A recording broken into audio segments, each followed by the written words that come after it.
where you see the passing of time. The crowds in St. Peter's Square are praying like mad for the Pope's light. Where moments refuse to die. This is a momentous hour in world history. This is the invasion of Hitler's Europe. And where victory lives on. Plenty of girls are being kissed by plenty of boys they don't know, and they do not care. You can love it, hate it, embrace it, or turn away. Lennon was shot to death late last night outside his apartment building. But it is a past we all share. Come on out here and give me a salute. Big Navy salute. This is where yesterday has a home, where we wonder what it was like back then. Go forward, knights, in safety. And not too long ago. His spirit must live on. It's where history has its place and where the past comes alive. The History Channel.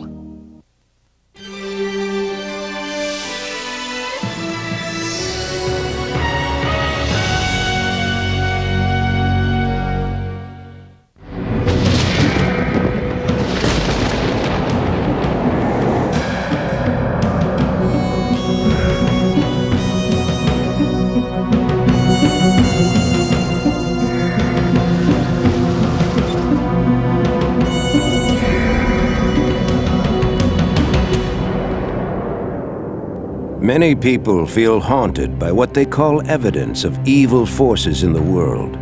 They see genocide, senseless violence, plagues, and they blame demons or the devil himself. They believe that demonic spirits can actually possess a human body, and that only rituals of exorcism can lift the possessed from the darkest regions of the unexplained.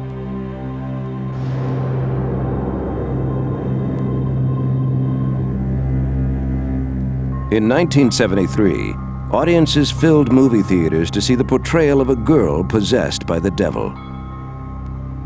Few people had seen the rare and clandestine Catholic ritual depicted in The Exorcist. Fewer still knew that the screenwriter based his story on a real exorcism. In the Washington, D.C. suburb of Mount Rainier, Maryland, a playground now stands at 3210 Bunker Hill Road. The town long ago demolished the home that once stood there, but locals still call the corner the Devil's Lot.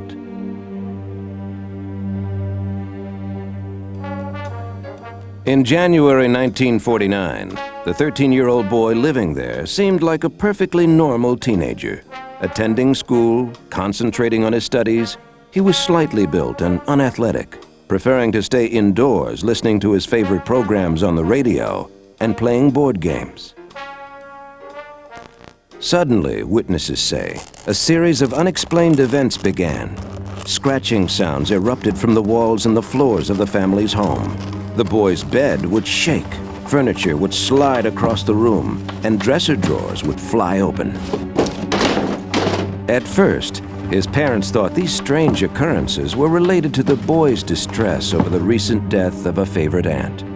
The aunt had schooled the boy in her beliefs about communicating with the dead. He had tried contacting her through a Ouija board. Perhaps they thought the strange events were messages from the dead. The parents turned first to their Lutheran minister for help, and later to doctors, but nothing worked.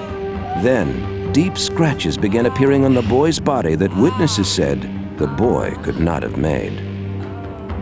The minister suggested the family contact a Catholic priest.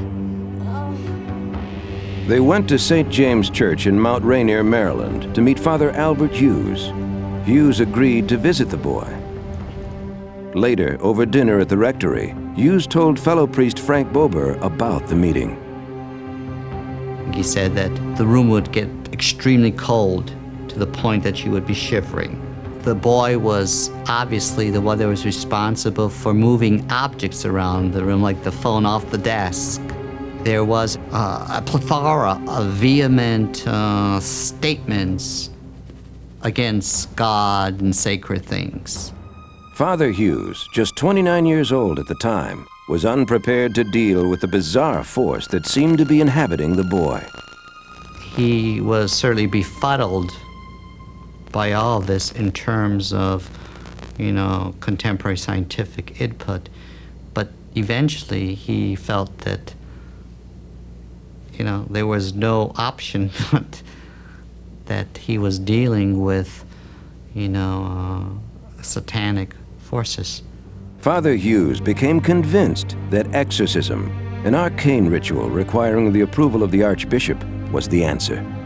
The rite of exorcism was perfectly delineated, so his feeling was, well, I will follow this and it should work. The parents checked the boy into Washington's Georgetown University Hospital. He was strapped to the bed. Father Hughes blessed the child, knelt at the bedside, and the ritual began. He prayed in Latin to the saints. Then, calling on God, he commanded that the boy be delivered from evil. Principio tibi quicunque est. And the boy broke the strap and pulled out a spring and gashed Father Hughes's arm from the top to the wrist. Hughes, traumatized both physically and mentally, abandoned the exorcism and left St. James to recover. The boy's parents, worried now that their son could be violent, watched for new evidence of the supposedly evil presence. When freshly scratched markings on the boy's abdomen appeared, spelling the word Lewis, the parents believed they had a sign.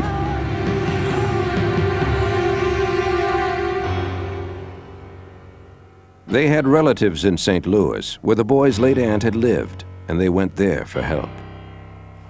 Within days, the parents asked a Jesuit priest at nearby St. Louis University to perform an exorcism.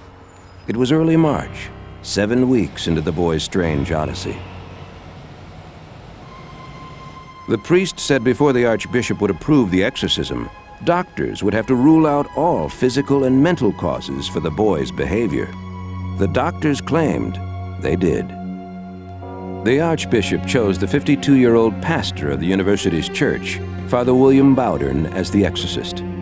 Bowdern had the required qualifications according to his superior.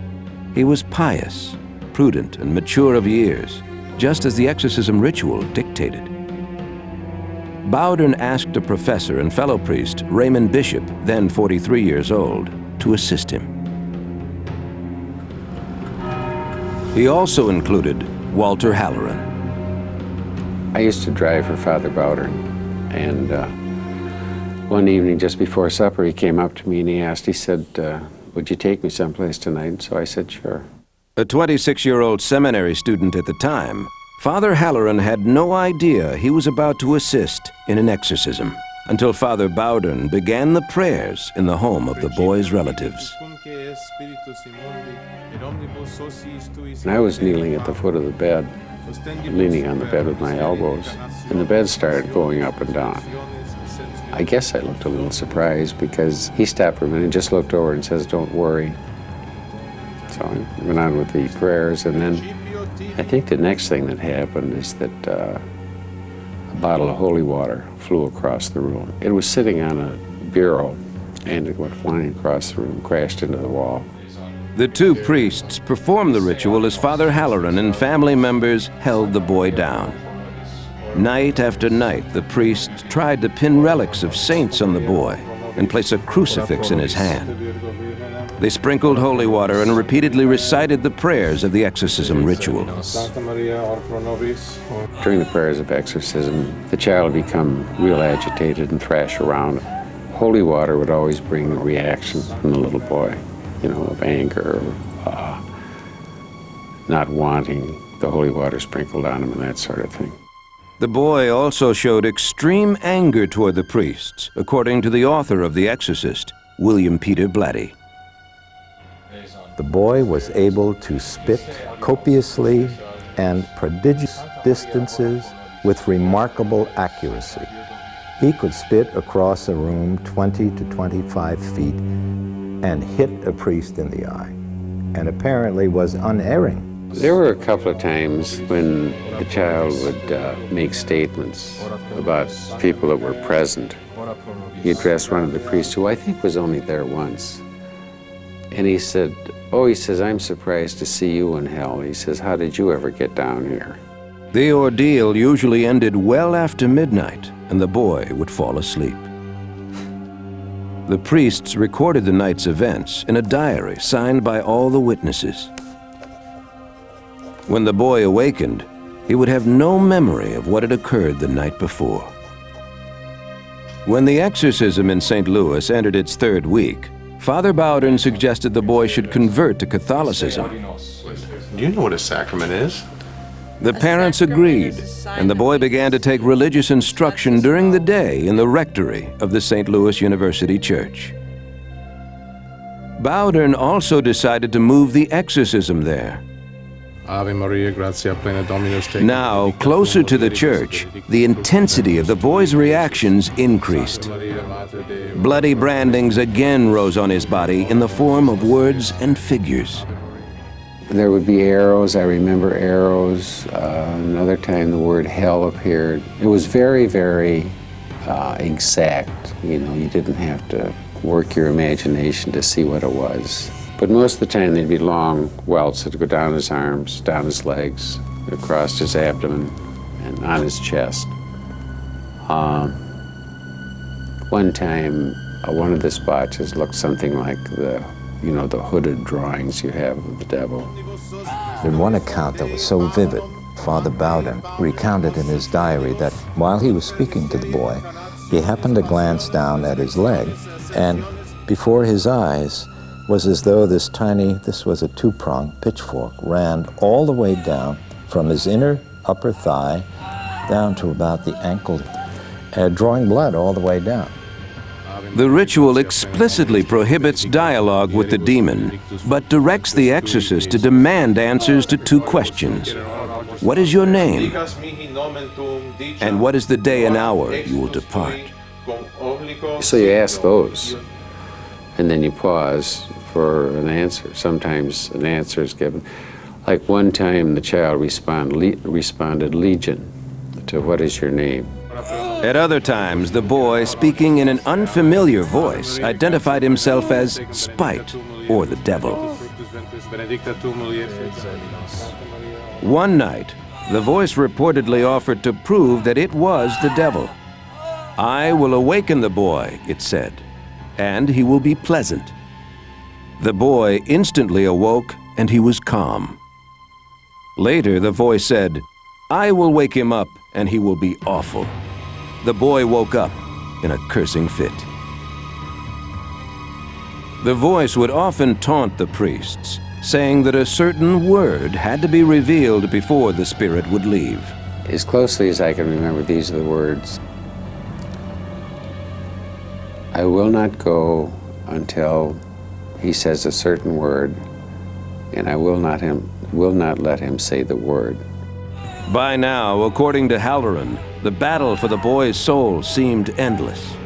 Night after night, the exorcist would order them to return to the rectory, repeat the ritual, and confront the forces of the unexplained. By April 1949, the teenage boy supposedly possessed by the devil had undergone almost 5 weeks of nightly exorcism rites. The boy's physical condition had weakened dramatically, and the priests feared that he was becoming dangerously ill. As a precaution, the exorcist decided to move the boy again, this time to the Alexian Brothers Catholic Hospital near St. Louis University. No one noticed when someone placed a statue of St. Michael the Archangel in the room. The exorcist intensified his efforts to convert the boy to Catholicism. He wanted him to accept communion. Every time Father Bowden would go to give him a host, then he'd start acting very wildly and have to be held. He had knocked the host out of Father Bowden's hand, and he hit Father Bowden, and then he grit his teeth and just refused to accept anything in his mouth. It must have taken 2 hours before he accepted the host. Easter passed with no change in the boy's behavior. The exorcist felt an urgent need to try something different. He decided to ask the ritual's required questions in English, not Latin. At first, there was the usual mix of spitting and cursing, but then the boy cried out. He said St. Michael was present. St. Michael the Archangel was present, and then he described him. In a deep, mature voice, the boy then said, "Satan, I command you to leave in the name of Dominus. Leave now." The exorcist believed the boy had at last uttered the word of release, Dominus, Latin for Lord. Suddenly, according to Halloran, the boy struggled and his body contorted wildly. The child became very violent, and there was a huge noise, an explosion or report, and a very, very bright light in the sanctuary of the church, and that disappeared. The boy fell into a deep sleep. When he awoke, he said the ordeal was over. He told of dreaming of a beautiful angel who carried a fiery sword and conquered demons. Then he fell back asleep. When the boy awoke again, all memories of his exorcism had vanished. The boy and his family returned to Maryland and converted to Catholicism. For nearly 5 decades, witnesses have protected his identity. Now, in his 60s, they say he has lived a rather ordinary life. He named his son Michael. Did an evil spirit possess the boy? Did a medieval ritual free a child from the grasp of Satan? Father Bowder, now deceased, confirmed the exorcism in a letter to author William Peter Blatty. He said, "I can tell you one thing. The case that I was involved in was the real thing. I had no doubt about it then. I have no doubt about it now." The fact that the exorcism was successful is it shows that the power of God is certainly stronger than the power of the devil. Skeptics dismiss Halloran's claim. Their explanations for the boy's actions do not include the devil. A professor at the University of California, Los Angeles, Henry Kelly, a former Jesuit seminarian, says he believes the boy's so-called possessed behavior was brought on by the exorcism ritual itself. As soon as he began the rite of exorcism, then the symptoms of possession began. And I conclude from this that the very rite of exorcism caused the symptoms of possession. This is a phenomenon that has happened in the past, that suggestion brings the symptoms on, and suggestion cures the symptoms. Blatty, however, says Father Bowdern tested that theory. The exorcist would attempt to trick the boy, and instead of reading the ritual in Latin, they would read Caesar's Gallic Wars to see what the response would be, and there would be a fiendish, demonic response. Never happened. Others speculate that the boy and his aunt had an inappropriate physical relationship, and her death triggered his condition. Jesuit priest Francis Cleary, a professor of theology at St. Louis University, contends the exorcism is a story of incest and psychological dysfunction, not possession. It would seem to me, from what I have read and encountered, that we're dealing with the case of a boy who has just moved into puberty, who may well have had a prehistory of incestuous encounters with his aunt.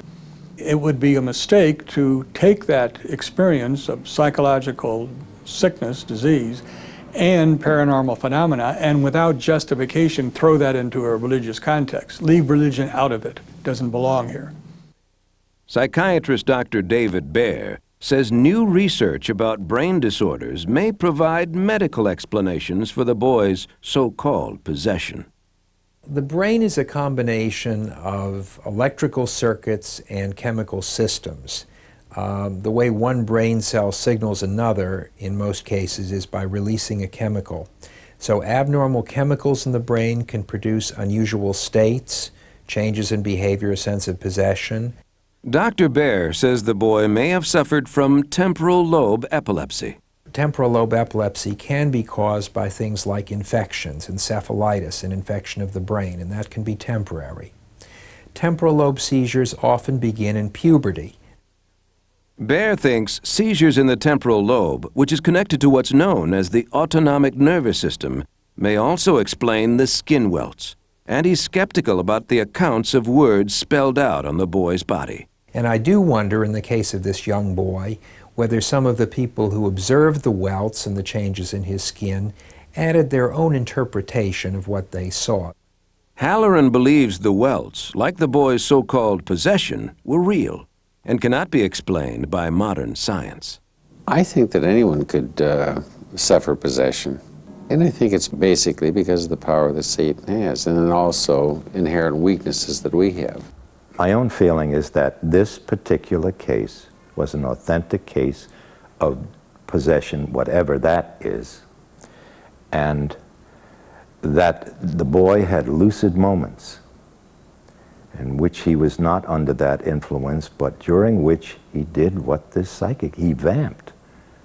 Here were priests all around him, conducting this grand and formal, impressive rite of exorcism, witnesses in the room. I'm guessing that he just played along for a portion of it, but that other than these spells, he was in the grip of something inexplicable. Neither mental illness nor neurological disease can possibly explain the accounts of the shaking bed or the flying drawers. Were the 48 priests, doctors, and family members mistaken when they attested to the otherworldly events they witnessed? Skeptics say yes, and argue that the roots of the boy's behavior are in his brain. Believers say the true cause stares at us from the molten depths of the unexplained. Evil, for those who believe, makes its mark in many ways.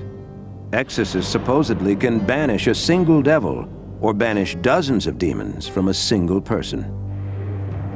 For many Pentecostal Christians, the hushed tones of what they call deliverance wrenches the demons from their unwilling host while launching a believer on a journey through the unexplained.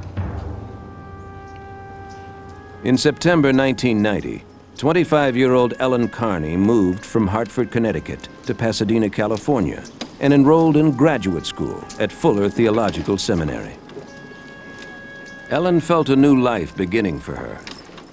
Stricken at birth by a severe muscle disease, she had survived a troubled childhood with a mother whom Ellen alleges sexually abused her.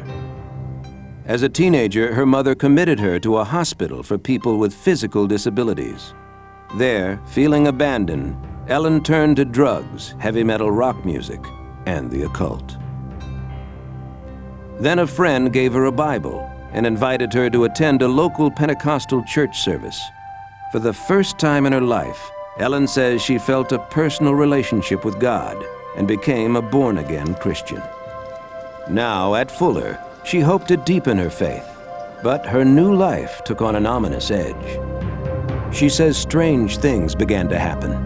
Her bed would shake so violently it would awaken her. There was all sorts of strange phenomena, lights going on, things moving around. I was experiencing strange happenings, like almost being hit by a car 3 times in the same week, and voices in my head that I knew weren't my own thoughts.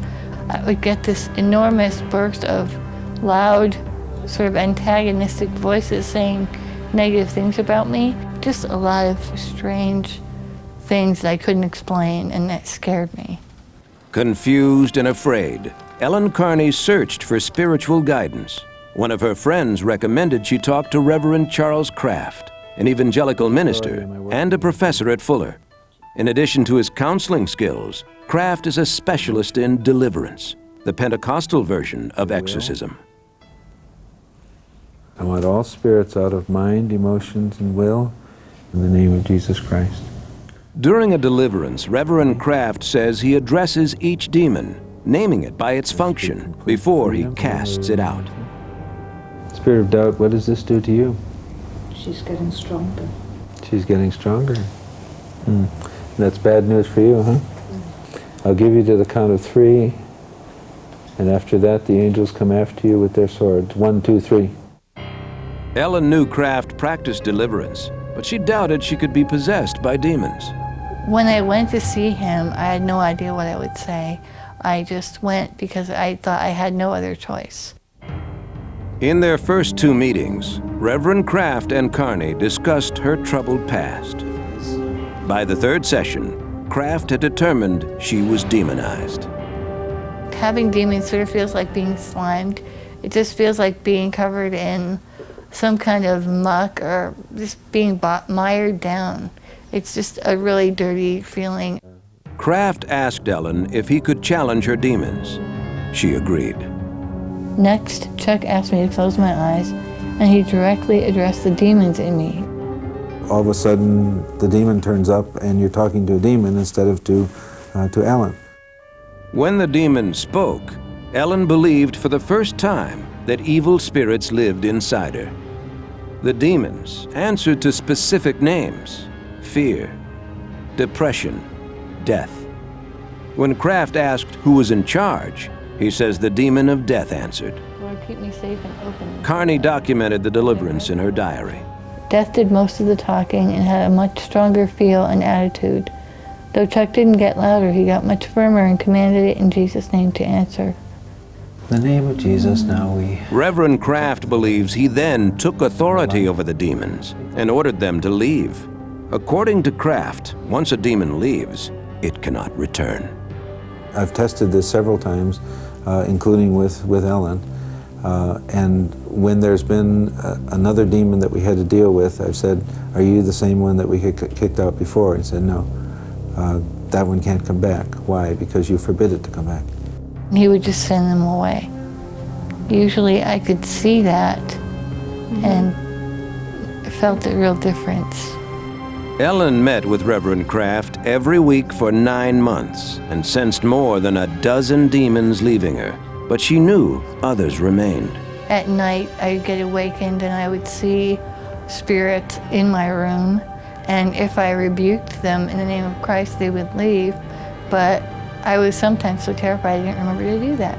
When I had demons, it felt like I couldn't get away from that evil, that pervasive sort of darkness. After meeting with Reverend Kraft for more than a year, the weight of the demons, according to Carney, finally lifted. And when the demons left, so did the voices in her head. I know that I don't have demons living in me. I feel peaceful, I feel free, I feel calm. And I also feel whole in the sense of being one person together. I have my life, I know my memories. My life makes sense now. Did unseen demons inhabit Ellen Carney? Did they create violent and vicious thoughts within her? Believers say demons are real. Kraft insists that people like Ellen often must have their demons banished before they can address underlying psychological issues. A psychological problem doesn't talk to me. A demon does. That's a major difference. A simple problem of anger doesn't talk to me. But a demon that's reinforcing that does. The reason she had come in the first place was that she was having some struggles, emotional struggles, and so we knew that we had to deal with that, and that's the important stuff to deal with. Kraft, however, has no professional training in psychology. And in fact, modern science and all psychological theory hold that demons do not exist. The psychological community overwhelmingly agrees that demons are just another name for a troubled psyche. There's no scientific evidence for demons at all, and I personally don't believe they exist. And it's really just a name that people are putting on it. And, you know, I mean, it's no different from my saying, well, I think all your hang-ups are caused by a large green buzzard named Fred who's right behind my back. I mean, do you believe he's there? Beierstein says that in cases like Carney's, perception can be easily distorted. Extreme stress can change brain chemistry. Under those conditions, perception and reality can diverge. And that individual has no way of telling whether it's something going on out there in the real world and being sent up via the sensory pathways, or whether it's something going on in the theater of their own minds. Ellen's feeling of possession, according to Beierstein, could also be linked to her strong beliefs in a demon-filled religion. when somebody has urges that they don't understand and feelings that they don't understand, and it's a label they can grasp, and that label brings with it a whole lot of other baggage that causes people to expect certain things to happen. Some psychologists would say that all this was explainable psychologically, but then I would have to say to them that there's no way I could have caused the external manifestations that happened around me. How do you explain your bed moving? How do you explain things in your house moving? Scientists would argue that Carney only thought her bed moved. They would suggest that her brain played tricks on her. Believers would say the tricks are part of a deadly game played by demonic agents from the unexplained.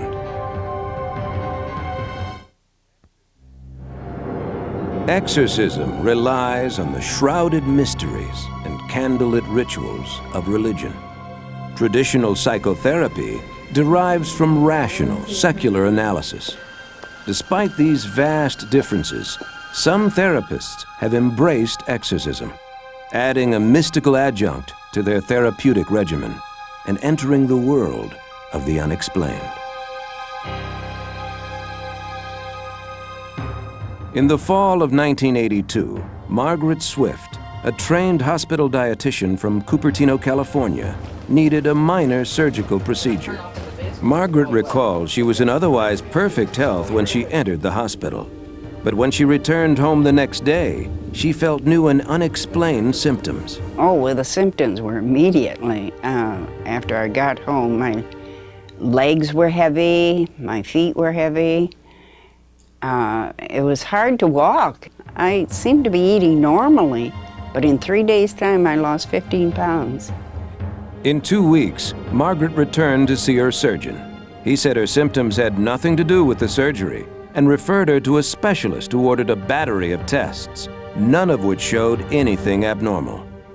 It was very frustrating, wondering if they ever were going to find something wrong and would it be a terminal illness of some nature.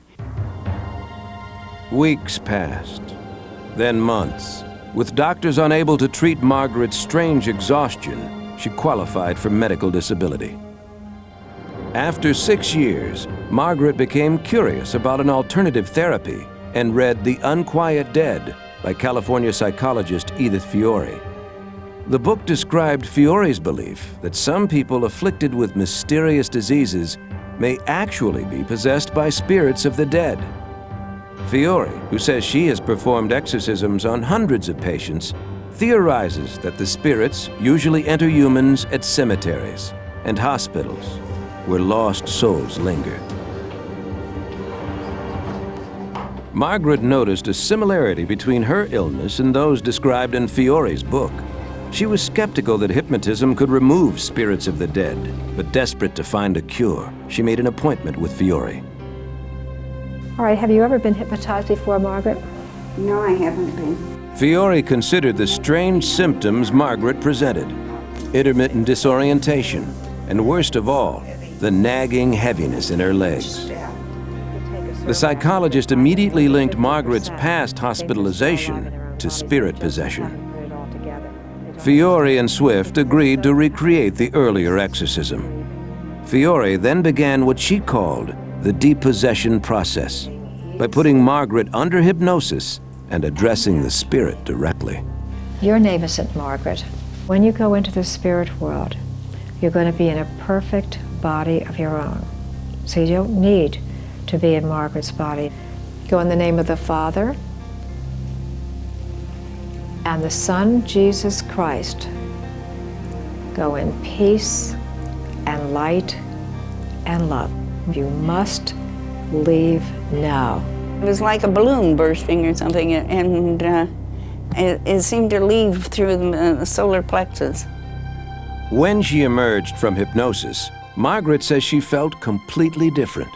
The heaviness had disappeared, and she actually felt light on her feet. She couldn't wait to show her husband how she had changed. I said, "You can't imagine what happened, Bill. I got rid of this heavy feeling in my feet and legs." And he could tell by the expression on my face that something happened. 15 years after her experience, the symptoms that drove Margaret to an exorcist have never returned. Did a spirit possess Margaret Swift's body, causing chronic fatigue? Fiore says she has no doubt in the reality of possessive spirits and the effectiveness of her ritual. Having used it for 20 years, I now have come to believe that these spirits do indeed exist, and they do indeed possess living people. This is therapy. This works. This needs to be done. Most psychologists, however, have grave doubts about Fiore's views. Clinical psychologist Jeffrey Youngren says her methods belong in a religious cult, not in psychotherapy. Hypnosis to get in touch with theoretical spirits, to engage in theoretical exorcisms, none of which have any validity in models of science that we accept today, is significantly outside the standard of care. That kind of practice is really just not what psychology or psychotherapy is. Youngren charges that Fiore's methods are not only highly unorthodox, but dangerous. I can see that kind of introduction to a delusional system, to use a clinical term, stressing a fragile patient and causing them to fall apart. And in fact, I have been involved in one specific case where that did occur, that there was an exorcism, if you will, a spirit removal, and the end result of that was that the patient was psychiatrically hospitalized. Fiore insists that her methods work, but Youngren believes Margaret Swift was cured simply because she expected to be cured. If someone enters a session with an expectancy that something's going to happen, we can bring about vast changes in them through that expectancy. Did a psychologist banish a spirit and resolve her patient's symptoms? Scientists argue that Swift's recovery was the lucky result of the power of suggestion, not a real cure. Others see a vibrant and healthy woman and credit her spontaneous recovery to the departure of a lost soul of the unexplained. A belief in demonic possession and the cleansing power of exorcism is common to many religions around the world. In most cases, those religions have codified and formalized the exorcism ritual. The raw, powerful essence of the rite has for the most part vanished, except in remote tribal villages where the spirit of the unexplained has a face. For the Himba of southwestern Africa, tribal life brims with the lives of the spirits. The Himba traditions hold that spirits cause all human illness, and that only exorcism carried out by a native healer can restore health. Western eyes have rarely viewed these centuries-old rites. Photographers Angela Fisher and Carol Beckwith captured the rituals in photographs and on video. This exclusive footage has never been seen before. These are the three wives of a dead tribesman. Himba villagers knew a spirit from the animal world had entered the women's bodies. Several months earlier, their husband had been killed by a lion, and it was believed that he had sent his spirit, the lion spirit, back into the village to pull his three wives into the afterworld to join him. And when the lion spirit took them over, they were completely animal-like. They were growling, they were uttering guttural sounds, they were crawling on the ground on their hands and knees, they were attacking each other. They were no longer human beings in the sense that we would recognize them. The dead man's wives remained in their trance as the entire village awaited the arrival of Kachambia, a healer with the power to exorcise the evil spirits. The healer first coaxes the spirit out of the women, then she takes it into herself. Kachambia takes the rattle, the gourd with the seeds inside it, and rhythmically beats the rattle so that the lion spirit starts to really come out of the women. After 3 hours, the photographers say, a profound change came over the women. The sense of the lion spirit leaving their bodies was almost visceral. You could almost feel it emanating out of them and her pulling it in. She could no longer shake the rattle. Her body was going stiff and rigid, and her eyes were rolling back. And she was overcome with something so powerful that we feared for her life. Now, possessed herself by the 3 lion spirits, the healer told the photographers she must return to her own camp in order to call upon the power of her ancestral fire, a campfire never allowed to die, and rid herself of the spirits. Dozens of other women joined the ritual to bring their collective strength to bear on the overwhelming force. For 6 hours they chanted as the healers struggled. Then the photographers say they saw a mysterious flash of light. It just seemed to come off her head, hit her hand, and disappear. And we weren't really sure that we even saw this, but we continued to photograph. And to our amazement, when we got home and had our film developed, we actually saw this shaft of light emanating from her head on our film. Kachumbia later recounted that she felt the spirits leave her body at the exact instant of the flash of light. For 2 weeks, the photographers followed Kachumbia as she went from village to village, performing up to 3 healing exorcisms a day.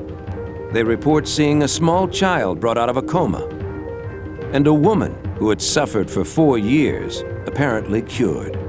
We saw that the woman was totally healed. She had stopped internal bleeding and she didn't have back pains anymore. So exorcism had been totally successful. Beckwith and Fisher were so captivated by what they photographed and captured on video that they came to believe in Kachumbia's healing powers. The individuals have emerged from the exorcism healed as whole human beings with a sense of balance and well-being and health. We came away with the feeling that she has the ability to exorcise spirits. She has the ability to remove illness and sickness from people. And the end result is that she has a power that we aren't actually using a lot of in the Western world. Whether exorcists banish lion spirits, demons, or the devil, the ultimate question is the same. Are these evil entities images the modern world has outgrown, or are they real? The devil is real. He's a creation of God who disobeyed and went his own way. And consequently, with an irrevocable decision, he decided not to obey God, and so he will do everything to tear down God and bring chaos and disorder into the world. Satan, the devil, used to be at the center of a theological language for talking about evil. He was the star player in the story about how human beings had once inhabited paradise, and tempted by him, they fell from paradise into sinfulness. So he was the explanation, the origin, the reason that evil was in the world. But as science made it more and more difficult for educated people to take seriously the idea of a being with horns and scales and a long tail, the devil became, I think, a metaphor for our capacity to do evil, for the evil that resides within all of us. According to Del Banco, science cannot tell humanity how to choose its values. So many people feel adrift in a world that sometimes seems to have lost its moral compass. There are many responses to this feeling of bewilderment, this feeling of drift, and one of them, I think, is this desire to get back the old religious certitudes and the old religious symbols, to breathe new life into them, to believe that the ancient ritual of exorcism, for instance, is a reasonable way for dealing with sinfulness or with disease. Scientists admit that the rituals of exorcism can have a powerful effect, but to count on faith alone, they argue, is to reject modern understanding of human behavior. I think faith is wonderful. I think religion is wonderful, but it fills a building block in a person's life. It shouldn't be the sole answer.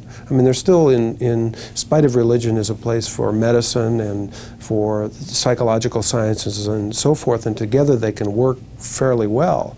But I think that, using spirit models and occult as global explanations for problems is somewhat tragic. Skeptics agree that antisocial behavior, even the most evil acts imaginable, has nothing to do with spirits and everything to do with psychological dysfunction. Believers say the power of the spirit world holds far greater potential for evil than any acts of mankind. There's something about our world that goes deeper than just bad people. And that this, we're dealing with, again, these principalities and powers, these spiritual beings that are at work and in a mysterious way that we cannot understand, continue to work for the destruction of the world. From native tribes to Roman Catholics, from Pentecostal Christians to New Age therapists, rituals of exorcism still have the power to transform those who believe in them. Are the exorcised spirits actually demons of our own making? Or do these ancient rites truly banish the forces of evil from those possessed? The answer depends on your notion of evil and your belief in the unexplained.